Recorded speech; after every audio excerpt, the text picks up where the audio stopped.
प्रिय दर्शक बंधु केते भयंकर थिबो से स्थिति पूरा परिवार पूरा कुटुंबर गोटे संतान होइथिबो से संतान परवर्ती समय भयंकर निशा सेवन करी जीवन को हरै देथिबो। टिके भाबिले दर्शक बंधु कोन बीती थिबो से परिवार। प्रिय दर्शक बंधु केते हृदय विदारक थिबो से दृश्य। घरर अली अली स्नेह बसरे बढ़ैथिबा झियो को बापा माँ भाई माने बाहाघर कराई देथिबे, किंतु परवर्ती समय जना पड़िथिबो ताको झियो मरी मरी बंचुछि, ताको झियो चली चली बंचुछि। माने जो पुओ को से माने विवाह करे देथिबे से पुओ जना पड़िथिबो ड्रग्स एडिक्टेड बोली।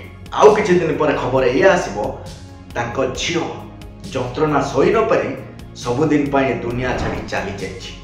केते कष्ट लागिथिबो से परिवार को टिके फील करे दर्शक बंधु। केते मुश्किल परिस्थिति थिबो से स्थिति। जीवन ठू अधिका भल पाउथबा पुओ को मन भितर असरंती आशा और हजार स्वप्नर सहित बापा छाड़ती सहर में पुओ को पढ़िबा पाई। आ सहरर सहरी सभ्यता भितर पुओ निजको हजै दिए आ तार सबुठू प्रिय जिनस होई जाए निशा द्रव्य।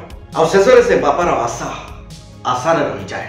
हाँ आज्ञा ए घटना होची गोटे परिवार में मैक्सिमम परिवार रो ए घटना जो निशा द्रव्य जो खराब अभ्यास हजार हजार घर को उजाड़ी दूची।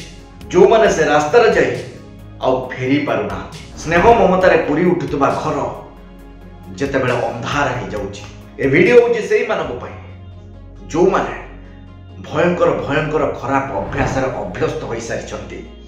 जेते चेष्टा कले भी से माने अभ्यास को छाड़ी पारु नांती, किंतु 100% ग्यारंटी दूची आपनकर जे कोनोसी खराब अभ्यास थाउ जहाँ भी थाउ ए वीडियो जदि आपण आरंभ शेष जाए देखिबे ताले 100% ग्यारंटी आपनको लाइफ रे परिवर्तन आसीबो ही आसीबो। ताले आसंतु देखिबा। मु चंदन सेनापति आपण मान को स्वागत करूची मोर स्पेशल शो रे। प्रिय दर्शक बंधु समस्तंकर किछि ना किछि गोल थाए। सेमिति हजार लोकन को मारिबो आ तांको आंगुली को माला करके पिंधिबार गोल थिला आंगुली माला डाकुर। आ ता गोल को पूर्ण करिबा पई से ऑलरेडी 999 जन को मारी सारी थिला।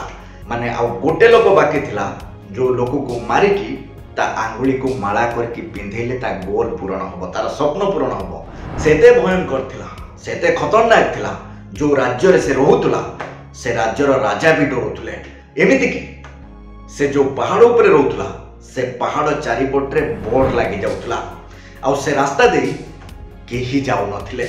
एमिति की सुनिबा को मिले ता माँ केतेबेले केमिति ता पाखो को जाउतला, किंतु जेतेबेले से 999 जन को मारी सारिथिला आ गोटे लोकर बाकी थिला ता माँ भी डरी की जीवा बंद करदेला।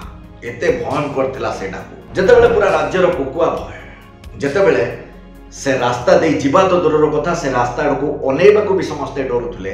सेई टाइम रे महात्मा बुद्धंकर एंट्री। माने महात्मा बुद्ध तांको शिष्य सेई पहाड़ कड़े कड़े जाउथले जो पहाड़ ऊपर आंगुली माला डाकु थिला। जेतेबेले से बोर्ड को देखिले शिष्य को पचारिले महात्मा बुद्ध ए बोर्ड कोन पई एठी अछि। सेठु शिष्य कहंती गुरुदेव जने आंगुली माला डाकु ए पहाड़ ऊपर रहउछि बहुत भयंकर से आउ तार गोल अछि हजार जन को मारिबो आउ तांको आंगुली को माळ करके पिंधेबो। ऑलरेडी से 999 जन को मारी सारले गुरुदेव आउ जणे लोक को से खोजुछि। आमे से रास्ता दे जीवा तो दूरर कथा गुरुदेव सियाड़ को जदि अनेबे भी आम पाई बहुत विपदपूर्ण, तेणु आमे पथ बदले देबा गुरुदेव, पथ बदले दबा। शिष्यर ए कथा सुनी महात्मा बुद्ध कहंती जदि तू मते ए कथा कहि न थांतु ताले अलगा कथा थिला मो पथ बदले दी थांती। जदि तू मते ए कथा कहिलु ताले मोर भी देखिबा दरकार से डाकू केते भयंकर। महात्मा बुद्धंकर ए कथा सुनी शिष्य डरी के पळेला, किंतु महात्मा बुद्ध पहाड़ से रास्ता को गले जो रास्ता रे आंगुली माला थिला। आंगुली माला महात्मा बुद्ध को दूर देखी खुशी हो गला और मने मने कहला जाओ एते दिन पर मो स्वप्न पूर्ण होबा को जाउछि। एते दिन पर मु मो स्वप्न को पाखरे देखि पारिछि। ता माने ए जो लोक आछी ताको मारिबी आ ता आंगुली को माला करी पिंधिबी। माने मोर एठी लक्ष्य पूर्ण हो जिवो, स्वप्न पूर्ण हो जिवो। जेतेबेले निकटवर्ती हो गले महात्मा बुद्ध सेतेबेले आंगुली माला कहूछि ए सन्यासी रही जा। गौतम बुद्ध कहती बहुत दिन पूर्व मु रही जाइछि ବାସ୍ ତୁ ରହିଯା। ମହାତ୍ମା ବୁଦ୍ଧଙ୍କର ଏ କଥା ଶୁଣି ଆଙ୍ଗୁଳିମାଳା କୁହେ, ତତେ ଡର ଲାଗୁନି ସନ୍ନ୍ୟାସୀ? ଆଖି ଆଗରେ ମୋ ଲକ୍ଷ୍ୟ ଦେଖାଯାଉଛି। 999 ଜଣକୁ ମୁଁ ମାରି ସାରିଛି, ଆଉ ଗୋଟେ ଲୋକର ଦରକାର। ତୁ ହଉଛୁ ମୋର ଶିକାର। ଏକଥା ଜାଣିବି ସୁଦ୍ଧା ତତେ ଡର ଲାଗୁନି? ମହାତ୍ମା ବୁଦ୍ଧ ହସନ୍ତି, କୁହନ୍ତି, ଡର ବହୁତ ଦିନ ପୂର୍ବରୁ ମୁଁ ଛାଡ଼ି ସାରିଛି। ଆଙ୍ଗୁଳିମାଳା କୁହେ, ଦେଖ ସନ୍ନ୍ୟାସୀ, ମୁଁ ତତେ ହାଣିଦେବି। ମହାତ୍ମା ବୁଦ୍ଧ କୁହନ୍ତି, ହାଣି ତ ଦେବୁ, କିନ୍ତୁ ତା ପୂର୍ବରୁ ମୋର ଗୋଟେ କଣ୍ଡିସନ ରଖିବୁ। ଆଙ୍ଗୁଳିମାଳା କୁହେ, କହ ସନ୍ନ୍ୟାସୀ, ତୋର କି କଣ୍ଡିସନ, ତୋର କି ସର୍ତ୍ତ? ମହାତ୍ମା ବୁଦ୍ଧ କୁହନ୍ତି, ତୁ ତ ମତେ ହାଣିବୁ, କିନ୍ତୁ ତା ପୂର୍ବରୁ ଯୋଉ ଗଛ ତଳେ ତୁ ଅଛୁ ସେ ଗଛର ଡାଳକୁ ତୁ ହାଣିଦେ, ତାପରେ ମତେ ହାଣିଦେବୁ। ଆଉ ତାପରେ ଆଙ୍ଗୁଳିମାଳା ଉଠେଇଲା ଖଣ୍ଡା ଆଉ ଦେଲା ଡାଳକୁ ହାଣି। ଡାଳ ଆସି ପାଦ ତଳେ। ଆଙ୍ଗୁଳିମାଳା କହିଲା, ଦେଖ ସନ୍ନ୍ୟାସୀ, ତୋର କଥା ରଖିଲି, ଏ ଡାଳକୁ ମୁଁ ହାଣିଦେଲି। ସେଠୁ ମହାତ୍ମା ବୁଦ୍ଧ କହିଲେ, ଠିକ ଅଛି, ଯୋଉ ଡାଳକୁ ତୁ ହାଣିଦେଲୁ ସେଇ ଡାଳକୁ ଯୋଡ଼ି ଦେ। ସେଠୁ ଆଙ୍ଗୁଳିମାଳା କହିଲା, ତୁ ପାଗଳ ହେଇଯାଇଛୁ ସନ୍ନ୍ୟାସୀ? ତୋ ମୁଣ୍ଡ ଖରାପ ହେଇଯାଇଛି? ଆରେ ହଣା ଯାଇଥିବା ଡାଳ କଣ କେବେ ଯୋଡ଼ା ଯାଇପାରେ? ସେଠୁ ମହାତ୍ମା ବୁଦ୍ଧ କୁହନ୍ତି, ମୁଁ ତ ଠିକ ସେଇ କଥା କହୁଛି। ହଣା ଯାଇଥିବା ଜିନିଷ କଣ କେବେ ଯୋଡ଼ା ଯାଇପାରେ? ଯଦି ସାମାନ୍ୟ ଡାଳକୁ ତୁ ଯୋଡ଼ି ପାରୁନୁ, ତାହେଲେ ଭାବ 999 ଜଣକୁ ତୁ ହାଣିଛୁ, ତାକୁ ଯୋଡ଼ି ପାରିବୁ? ଯଦି ଯୋଡ଼ିବାର ଅଧିକାର ତୋର ନାହିଁ, ତାହେଲେ ହାଣିବାର ଅଧିକାର ତତେ କିଏ ଦେଲା? ମହାତ୍ମା ବୁଦ୍ଧଙ୍କର ଏ କଥା ଶୁଣି ଆଙ୍ଗୁଳିମାଳା ଆଖିରୁ ଲୁହ ଝରି ପଡ଼େ। ଆଙ୍ଗୁଳିମାଳା ସାଙ୍ଗେ ସାଙ୍ଗେ ମହାତ୍ମା ବୁଦ୍ଧଙ୍କର ପାଦ ତଳେ ପଡ଼ିଯାଏ। ଆଉ ତାପରେ ମହାତ୍ମା ବୁଦ୍ଧ ଆଙ୍ଗୁଳିମାଳାକୁ ସାଇଡ୍ କରି ଆଗକୁ ଅଗ୍ରସର ହୁଅନ୍ତି। ଆଉ କୁହାଯାଏ, ତାପରେ ଆଙ୍ଗୁଳିମାଳା ବି ମହାତ୍ମା ବୁଦ୍ଧଙ୍କ ପଛେ ପଛେ ବୁଦ୍ଧଂ ଶରଣଂ ଗଚ୍ଛାମି ହେଇଯାଏ।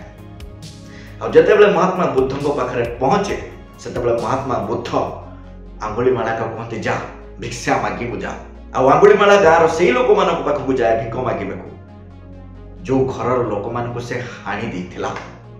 ଆଉ ଆଙ୍ଗୁଳିମାଳାକୁ ଦେଖି ସେ ଘରର ଲୋକମାନେ ଟେକା ପଥର ଫୋପାଡ଼ି ଆଙ୍ଗୁଳିମାଳାକୁ ରକ୍ତାକ୍ତ କରିଦିଅନ୍ତି। ଆଉ ଯେତେବେଳେ ପୁରା ରକ୍ତାକ୍ତ ଅବସ୍ଥାରେ ଆଙ୍ଗୁଳିମାଳା ମହାତ୍ମା ବୁଦ୍ଧଙ୍କ ପାଖକୁ ଆସେ, ସେତେବେଳେ ମହାତ୍ମା ବୁଦ୍ଧ କୁହନ୍ତି, କଷ୍ଟ ହେଉଛି? ସେତେବେଳେ ଆଙ୍ଗୁଳିମାଳା କୁହେ, କଷ୍ଟ ମନକୁ ହୁଏ। ଲୋକମାନେ ଏ ଶରୀରକୁ ରକ୍ତାକ୍ତ କରିଦେଇଛନ୍ତି, ମନ ତ ତୁ ନେଇଯାଇଛୁ, ଆଉ କଷ୍ଟ କଣ?